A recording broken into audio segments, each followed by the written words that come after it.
अस्सलाम वालेकुम नाज़रीन, कोरोना के बाद पूरी दुनिया में जाहिर है कि हमने देखा कि एक इकोनॉमिक जो मईशत है वो दबाव का शिकार हुई थी और उसके बाद उसके असरात, मजीद असरात, और इसको जोड़ते हैं जरा, इस वक्त हम यूक्रेन और रशिया के दरमियान जो जंग है इससे भी, क्योंकि ऑयल प्राइसेस जो है वो एकदम बढ़ चुकी हैं और ऐसे में वो ममालिक जिनकी डिपेंडेंसी जो है वो इम्पोर्ट के ऊपर थी, दरामदाद के ऊपर थी, पाकिस्तान जैसे ममालिक, या उसमें सबसे पहले अगर इस वक्त हम तस्करा करें श्रीलंका का, क्योंकि श्रीलंका में इस वक्त हम देख रहे हैं कि एक बहुत बड़ा मुआशी अनरेस्ट है, सियासी मुआशी अनरेस्ट है, वहां पर बेचैनी है, वहां पर एक अफरा तफरी है, वहां पर राइट्स बाकायदा जो है इस वक्त जो फैल चुके हैं और बहुत दबाव है इस वक्त वहां पे सदर के ऊपर कि वो रिजाइन करें। महज 2 करोड़ 2.25 करोड़ की जो आबादी है इसके ऊपर हम देख रहे हैं कि इनकी मईशत इस वक्त दिवालियापन के करीब है, दिवालिया होने के करीब है। इनकी ज्यादातर इन्हिसार इनका जो था वो सयाहती ट्रेड के ऊपर था और कोरोना के बाइस जो बुरी तरीके से मुतासिर हुई, फिर ऑयल प्राइसेस ने मजीद इसको प्रेशर में रखा। जो आलमी मालियाती इदारों के और बैनुल-अक़वामी कर्जे, बिलखुसूस चीन का जो कर्जा है जो कि one belt one route initiative जो पाकिस्तान में सीपैक कहलाता है, उसमें बहुत ज्यादा कर्जे जो है वो इस मुल्क के लिए हुए थे, वो रीशेड्यूल होना भी मुश्किल हो रहे हैं। और इस वक्त ये आलम है कि वहां पर खुराक से लेकर ईंधन तक की किल्लत है और जो कीमतें हैं वो अशिया खुरनोश समेत हर चीज की कीमत जो है वो आसमान तक पहुंच गई है। और आलम यह है कि अब वहां पे पेट्रोल पंप्स के ऊपर भी बाकायदा फौज तैनात कर दी गई है। हालात यहां तक कैसे पहुंचे, क्यों कर पहुंचे और हम जैसे ममालिक के लिए क्या इसमें इबरत का सामान है, इसे हम डिस्कस करेंगे। मेरे साथ इस वक्त मौजूद है सैयद उसामा रिजवी मुआशियात। उसामा, बहुत बहुत शुक्रिया। आप काफी दिन से इसको फोकस किए हुए श्रीलंका की इकोनॉमी को इसको पढ़ रहे हैं, देख रहे हैं, इसके ऊपर आप इंटरनेशनल मैगजीन्स में लिख भी रहे हैं। जरा हम पाकिस्तानी आवाम को बताइएगा कि ये प्रॉब्लम वहां की इकोनॉमी में शुरू कहां से हुआ और टाइमलाइन के ऊपर इसके मसाइल क्या थे और हालात इतने बिगड़े कैसे। उसामा जी, देखेंगे अभी न्यूज में तो अभी रिसेंटली आना शुरू हुआ है, इसमें कवरेज इसकी रिसेंट शुरू हुई है, बट ये शुरू हुआ है 2019 से। हम अभी मैं बताऊंगा उससे थोड़ा सा पहले भी 2016-17 में भी इकोनॉमिक प्रॉब्लम्स थे, बट ये जो अभी डाउन टर्न शुरू हुआ है, जो स्लो डाउन शुरू हुआ है 2019 से, और ये कोविड से पहले की बात है। जो करंट गवर्नमेंट है ये इन्होंने पॉपुलर प्रोमिसेस जैसे करते हैं, जैसे करंट हमारी इस वक्त हुकूमत ने किए थे उसी तरह प्रोमिसेस किए। And when they came to the government, उन्होंने जो टैक्स रेट था वो आधा स्लैश कर दिया बाय 50%। तो जो वैल्यू एडेड टैक्स था that was slash by 50% and central banks and central bankers उन्होंने इसके ऊपर बहुत क्रिटिसिज्म की, बट उनका कैंपेन प्रॉमिस था, उन्होंने कर दिया। मतलब एक पॉपुलिस्ट अपना एक वादा उन्होंने पूरा किया और उनके जो टैक्स रेट था उसको हाफ कर दिया। ओके, अच्छा, इससे पहले 2017 के अंदर श्रीलंका में काफी सवेर कहत ड्राउट आ चुका था, ठीक है। उसकी वजह से भी जो मसले जो खासतौर पर एग्रीकल्चर वाली साइड पे थे वो लिंगर ऑन कर रहे थे। उसके बाद कुछ सालों बाद आपने वो देखा, वो जो अटैक हुआ था, terrorist attack, eastern Sunday attack जो चर्च के ऊपर हुआ था, उसमें मजीद जो था टूरिज्म, खासतौर पे टूरिज्म आपने भी बताया भी contributes 10% to Singapore to Sri Lanka GDP, बहुत बड़ा हिस्सा, ठीक है। तो वो उस वक्त से साथ साथ मसले मसाइल चल रहे थे। 2019 में टैक्स भी खत्म कर दिया। इसके बाद जो फाइनल ट्रिगर था वो कोविड-19, लॉकडाउन इम्पोज, दुनिया का ग्लोबल ट्रैवल खत्म हो गया। हाँ। सितंबर में, ये तो अभी हम पढ़ रहे हैं, सितंबर 2021 में खबर आई कि जो टूरिज्म से इनका मंथली रेवेन्यू है जो कि $450 मिलियन होता है 2 साल पहले, वो $450 मिलियन से कम होके $2 मिलियन पे आ गया।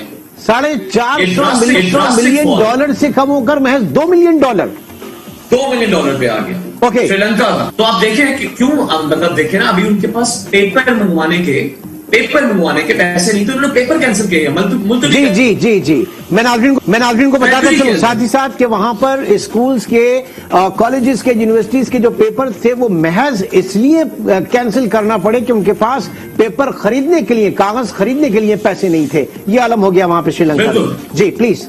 अब फेब में बात करें, 2021 में आ गया, उससे कुछ माह पहले फेब में गालिबन खबर आई कि कंटेनर्स, 2000 कंटेनर्स, ठीक है जी, इनके पोर्ट्स के ऊपर पड़े हैं उसके अंदर से कोई भी सामान क्लियर नहीं किया गया क्योंकि $35 मिलियन चाहिए थे उसकी क्लियरेंस की।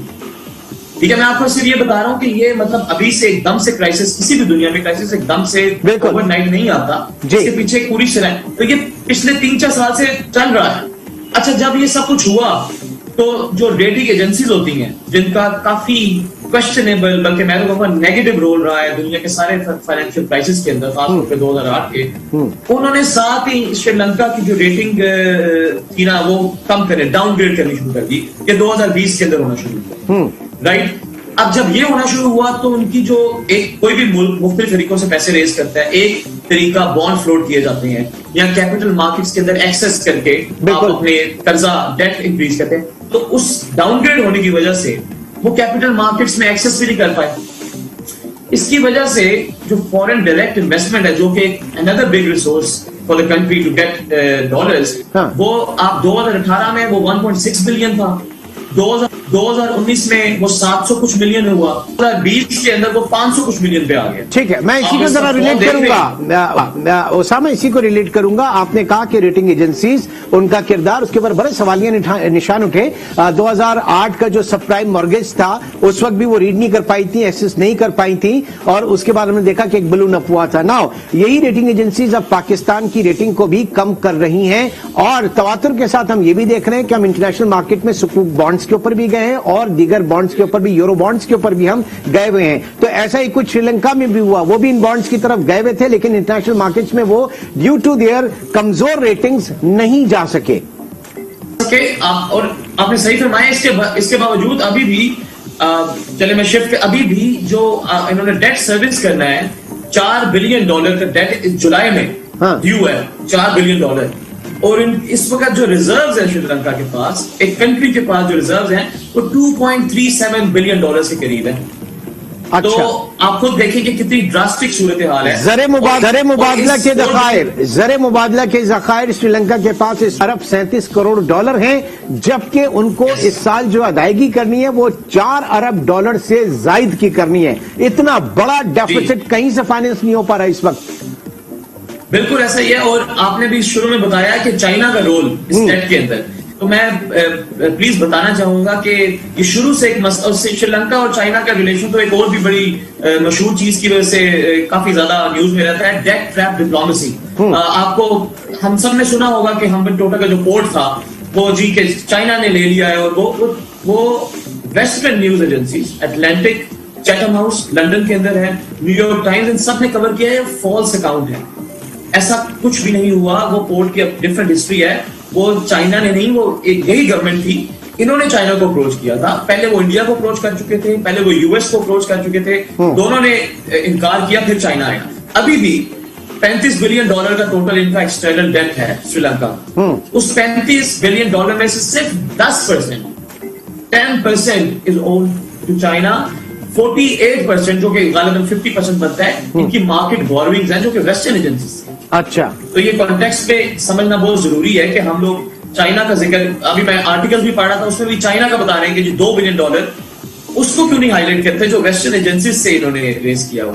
ठीक है, लेकिन वो मलबा तो डालने की कोशिश की, जैसे चाइनीज का एक डेट ट्रैप है जिसके अंदर ये फंस रहे हैं, और चाइना जो है वो रोल ओवर नहीं करना चाह रहा। फिर यही चीज पाकिस्तान में सीपैक के हवाले से $6 बिलियन की उनकी जो इन्वेस्टमेंट है, डराया ऐसे जाता है।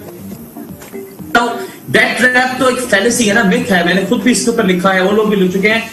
2000 से लेके 2019 तक हम कहते हैं कि जो ये चाइना एसेट्स ले लेता है, बल्कि हम मकरूज हो गए हैं, हम स्लेव्स बन गए हैं, चाइना ने टेक ओवर कर। 2000 से 2019 तक चाइना ने गालिबन कोई $14-15 अरब का कर्जा अफ्रीका के अंदर माफ किया है, रिस्ट्रक्चर नहीं किया, माफ किया है। ये एक रिपोर्ट आई थी once again from a western agency, उसका नाम था डेट फॉरगिवनेस।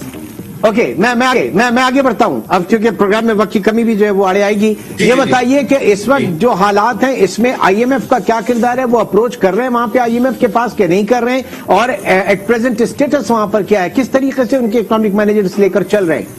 देखिए, बड़ी मुमासलत है। जिस तरह इमरान खान साहब जब आए थे, उन्होंने कहा था आईएमएफ के पास नहीं जाएंगे, कशकोल तोड़ देंगे, सब कुछ, मगर इन दी एंड हमें जाना पड़ा, राइट। इसी तरह जब ये लोग आए थे, जब टैक्स स्लैश के, उन्होंने कहा हम आईएमएफ के पास नहीं जा रहे, ठीक है। और आज अभी खबर है, जो रिसोर्सेज बता रहे हैं इंटरनल के, नेक्स्ट मंथ इनका जो प्रेसिडेंट है वो ही will be flying to Washington, खुद जाएंगे, आईएमएफ वाले नहीं आ रहे, ये लोग खुद जाएंगे और आईएमएफ के पास ही जा रहे हैं अपने आप की एक कोई लाइन लेने के लिए, credit line, because otherwise sovereign default हो जाएगा, जो कि आज तक दुनिया में 100 कुछ मुल्क कर चुके हैं। अर्जेंटीना ने भी एक बार किया था, एक पॉइंट अगर आपको याद हो। तो आईएमएफ के पास ये जा रहे हैं। इसके साथ वर्ल्ड बैंक ने कहा है कि हम भी आपको सपोर्ट करेंगे, लेकिन आईएमएफ और वर्ल्ड बैंक की सपोर्ट में डिफरेंस होता है। वर्ल्ड बैंक आपको स्ट्रक्चरल, आपको एक्सपोर्ट्स में और इस तरह के दीगर इश्यूज में सपोर्ट करता है, पैसे सिर्फ आईएमएफ देता है। और आईएमएफ समझता हूं आपकी वो क्रेडिट जो है वो गारंटी तरीके से हो जाती है कि उसके बेंचमार्क के ऊपर दीगर जो लैंडिंग एजेंसीज हैं और आपके जो मल्टीलैटरल और बायलैटरल डोनर्स हैं थोड़ा सा क्वेश्चन महसूस करते हैं कि जनाब आईएमएफ का हाथ है इनके ऊपर, हमारे पैसे निकल आएंगे। बिल्कुल, लेकिन मैं ये समझता हूं, और अगर आप देखेंगे आगे कि ये हालात आईएमएफ के पास जाने के बाद सिर्फ एक चीज जरूर हो जाएगी कि ये डिफॉल्ट नहीं करेंगे, लेकिन उस फॉर द कॉमन मैन, आम आदमी के लिए हालात तब्दील नहीं होंगे। हमने पाकिस्तान में भी देखा, आईएमएफ के प्रोग्राम लेने का मकसद एक in one word is austerity. इस तरह के हालात के अंदर कोई भी मुल्क के अंदर ऑस्टेरिटी का ऑपोजिट चाहिए होता है, और ये एक बहुत बड़ा डिलेमा है, एक बहुत बड़ी डिबेट है जिसमें अभी जाने का वक्त नहीं है। बट आईएमएफ का अच्छा, पाकिस्तान में देखें दो चीजें, क्योंकि एक तो उनकी डिपेंडेंसी जो है ना वो बहुत ज्यादा उसके ऊपर थी, रेवेन्यूज हमारे उनके जो है टूरिज्म सेक्टर के ऊपर, टूरिज्म के ऊपर, और दूसरा ऑयल की जो प्राइसेस हैं इस वक्त वो कितना हर्ट कर रही है, क्योंकि फौरी तौर पे थोड़ा सा हमने देखा था प्राइसेस नीचे भी आई थी, but again that's hovering around $110 and $20 पर बैरल के करीब। तो ये तो मुस्तकबिल काफी परेशान कुन है। मैंने तो जी इसके बारे में मतलब मैं समझता हूं कि अभी आप सिर्फ श्रीलंका की बात कर रहे हैं, अभी कुछ आने वाले महीनों या वीक्स में आप कोई और इमर्जिंग इकोनॉमीज की बात करेंगे। कोविड के बाद दुनिया का total date 315% of global GDP में पहुंच गया है। इसके अंदर जो 80% इंक्रीज है, 80% इंक्रीज वो इमर्जिंग मार्केट्स का डेट है। इमर्जिंग मार्केट्स में पाकिस्तान भी आता है, इमर्जिंग मार्केट में श्रीलंका भी आता है, इमर्जिंग मार्केट में और other south east Asian countries भी आती हैं। ठीक, इस वक्त $38 ट्रिलियन की होल्डिंग्स है ईस्ट एशियन कंट्रीज के बाद वेस्टर्न बॉन्ड्स की और वेस्टर्न इंस्ट्रूमेंट्स की। तो अगर आप इसको सोचें, जरा ऑब्जर्व करें कि अगर इनमें से एक भी कंट्री डिफॉल्ट करती है, या इसमें से एक भी कंट्री या कुछ मुल्क या कुछ बैंक्स डिफॉल्ट करते हैं, इस तरफ जाते हैं, तो ग्लोबल फाइनेंशियल क्राइसिस आया खड़ा। मैं तो अभी टीवी पे भी मतलब मैं कह भी रहा हूँ, लिखा भी है कि I am seeing if not a recession but a huge global correction. Oil की प्राइसेस जब भी बढ़ी है पिछले 50 सालों में, हमेशा एक रिसेशन फॉलो की है। अगर आप ग्राफ देखें तो it's 90% of the times whenever oil spikes to this level, जो कि 2008 के लेवल से $20 कम है, इसके करीब पहुंच गया था मार्च के शुरू में $140 पे, तो 148 हाईएस्ट है। तो जब भी ऐसा हुआ है तो रिसेशन उसके बाद आया है। अगर रिसेशन नहीं तो एक बहुत बड़ी करेक्शन जरूर आई है इनके। अब आप देखिए अभी फूड प्राइसेस के साथ क्या हो रहा है, मैं इस पे लिखता हूँ, हम लोग इस पे बात नहीं करते। पाकिस्तान में देखें, आम बंदे से पूछें आप सब्जी की प्राइस, दाल की प्राइस, तो वो आपको बताएगा। और ये पूरी दुनिया में फिनोमेनन चल रहा है। गाड़ियों का देखिए, अभी दोबारा गाड़ियां बढ़ गई हैं। पाकिस्तान के हालात से श्रीलंका के हालात को किस तरीके से आप इसकी ममासलत करेंगे, क्योंकि पॉलिसीज ऑलमोस्ट वही है, आईएमएफ के पास नहीं जाना। फिर उसके बाद दूसरा हम ये देख रहे हैं कि डिपेंडेंसी जो है वो इंपोर्ट इसके ऊपर बहुत ज्यादा है। तो ये जबकि हमारे रिजर्व इस वक्त ऑलमोस्ट कोई 15, 16, 17, $18 बिलियन के करीब हैं, कोई इतना बड़ा क्वेश्चन नहीं है हमारे पास। मतलब हमारे रिजर्व्स इससे $20 से $20 बिलियन से ऊपर थे, और ये हमारे ड्रास्टिक फॉल आया रिसेंटली। पाकिस्तान और श्रीलंका और सब इमर्जिंग इकोनॉमीज में एक चीज कॉमन है कि हम लोगों ने अपनी डेट सर्विसिंग डॉलर में करनी होती है। Federal reserve bank of America, जो कि यूएस का स्टेट बैंक है, उसने भी इंटरेस्ट रेट बढ़ा दिए हैं। उन्होंने अभी 50 बेसिस पॉइंट इंटरेस्ट रेट और बढ़ाने हैं। जब ऐसे होता है तो डॉलर हमारे लिए और ज्यादा अप्रिशिएट कर जाता है। तो I am seeing a lot of trouble for Pakistan and all the emerging markets, specially हमारा करंट अकाउंट डेफिसिट मजीद बढ़ेगा। हमारी इंपोर्ट्स के और एक्सपोर्ट्स के दरमियान जो फासला है वो मजीद बढ़ेगा। अभी टैक्स की बात हो रही थी कि टैक्स हमारा बढ़ा है, तो टैक्स किस वजह से बढ़ा है ये नहीं डिस्कस किया। टैक्स क्यों बढ़ा है? क्योंकि इंपोर्ट्स बढ़ी, इंपोर्ट स्टेज के ऊपर। तो ये तो सॉरी इंपोर्ट स्टेज के ऊपर हमारा टैक्स बढ़ा ना, कलेक्शन हमारे जो बढ़े। बिल्कुल बिल्कुल, तो मतलब टैक्स कलेक्शन अच्छी हो गई है, मगर वो उसकी resource is not a positive news. ये सब चीजें। अच्छा, एक चीज मैं अभी देख रहा था थोड़ी देर पहले ही नोटिस में आई है, वो ये कि आज स्टेट बैंक ने 2.7 ट्रिलियन रुपीस बैंकिंग सिस्टम में इंजेक्ट किए हैं एट 9.76%। इतना बड़ा अमाउंट है जो इस वक्त इंजेक्ट किया है। एक तरफ तो हुकूमत कहती है कि जनाब हुकूमत कोई भी 1 टका भी जो है वो सेंट्रल बैंक से कर्जा नहीं ले रही, वो कमर्शियल बैंक से ले रही है। कमर्शियल बैंक के पास इतना पैसा आया कहां से? पाकिस्तान में डिपॉजिटर बेस इतना बड़ा है कहां कि वो अरबों खरबों रुपए जो है सेंट्रल बैंक, ये बैंक्स हमारे उठा के गवर्नमेंट को दें। तो होता यही है कि स्टेट बैंक खुद इंजेक्ट करता है, ओपन मार्केट ऑपरेशन के जरिए सिस्टम में लिक्विडिटी देता है, बैंकों को देता है और उसके बाद उनसे महंगा कर्जा लेता है। तो ये तो हींग लगी ना फिटकरी और रंग भी चौखा है इस वक्त। ये आज इतना इंटरेस्ट रेट्स मजीद ऊपर जाते हैं और इंटरेस्ट रेट्स मजीद ऊपर जाते हैं। और ये यूएस की इकोनॉमी ने यही किया है अभी सारा। यूएस की इकोनॉमी के अंदर भी उन्होंने सबसे पहले अपनी बैलेंस शीट बढ़ाई है, अब उसको वो कम कर रहे हैं। ये करने से क्या होता है? ये करने से इन्फ्लेशन और बढ़ती है। इन्फ्लेशन बढ़ने से हमें सबको पता है कि कॉस्ट ऑफ लिविंग और पॉलिटिकल इंस्टेबिलिटी और अनरेस्ट, श्रीलंका में इसको कहते हैं अनरेस्ट ही हो रही है। अगर आप डायरेक्ट लैंडिंग करें सेंट्रल बैंक से, अगर गवर्नमेंट लैंडिंग करे तब ना, क्योंकि नोट छाप के देते हैं वो। बिल्कुल। तो लेकिन अब उसके अंदर आईएमएफ ने स्टेप इन कर जाता है कि सेंट्रल बैंक की इकोनॉमी होनी चाहिए। सेंट्रल बैंक का एक अपनी जुरिस्डिक्शन है जो कि हर इमर्जिंग मार्केट से डेवलपिंग इकोनॉमीज अफोर्ड नहीं कर सकती। बट वंस अगेन एक सर्कुलर आर्गुमेंट है कि आपके पास दूसरी ऑप्शन क्या है। मैं अगर हमारे पास टाइम नहीं है, मैं बताऊं हमारे पास दूसरी ऑप्शन कतर के सेंस में, रशिया की सेंस में, चाइना की सेंस में मौजूद है। मतलब हम अपनी स्टोरेज फैसिलिटीज क्या कहते हैं वो, क्या कहते हैं? मतलब मैं अगर अभी राइट नाउ रशिया का जो ऑयल है वो $35 के डिस्काउंट पे मिल रहा है। $35। तो आई डोंट थिंक, मुझे नहीं पता, शायद ऐसा हो रहा हो। अगर नहीं हो रहा तो ऐसा होना चाहिए। शेल अगर ऑयल खरीद सकता है तो I think Pakistan should also be buying Russia. Usama, ये तो उस वक्त भी मुमकिन था जब आपका क्रूड और ब्रेंट जो है $35 पर बैरल या $23 पर बैरल 1-1.5 साल पहले नीचे आ गए थे। उस वक्त भी कह के थक गए कि भाई स्ट्रेटेजिक रिजर्व मेंटेन कर लो। वो नहीं कर सकते तो कैपिटल मार्केट में कुछ ट्रांजेक्शन कर लो, हेजिंग कर लो, इंटरनेशनल मार्केट में जाके हेज कर लो। आज ये रोना थोड़ी पड़ता है कि पाकिस्तान में हो गया मोस्ट एक्सपेंसिव डील। मतलब क्यों? हम सबको, अगर मुझे आपको पता है तो ऑफ कोर्स और लोगों को भी पता है कि क्या आगे होने नहीं, वो नैब तो डरते हैं कि जनाब कोई उल्टा वो ना पड़ जाए। भाई नैब आपकी इंटेंशन देख रहा है कि इंटेंशन सही है प्राइम मिनिस्टर। और दूसरी बात ये कि गवर्नमेंट लेवल के ऊपर इतना बड़ा कोई फंड बनना चाहिए था। $23 पर बैरल से नीचे क्या आप क्या जीरो का देख रहे थे? क्या फ्री का आप समझ रहे थे कि ऑयल मिलेगा आपको? बैरल उस समय मैं चाहूंगा कि आगे आने वाले प्रोग्राम में इनके ऊपर आप जरा और फोकस कीजिएगा। इसी को हम रिलेट इकोनॉमी से, पाकिस्तान की मईशत से और इसमें इबरत का जो पैगाम है वो भी सामने लेकर आएंगे इंशाल्लाह। आपसे फिर मुलाकात होगी। नाज़रीन, आप भी अपना बहुत ख्याल रखिएगा। Till then take care. अल्लाह हाफ़िज़।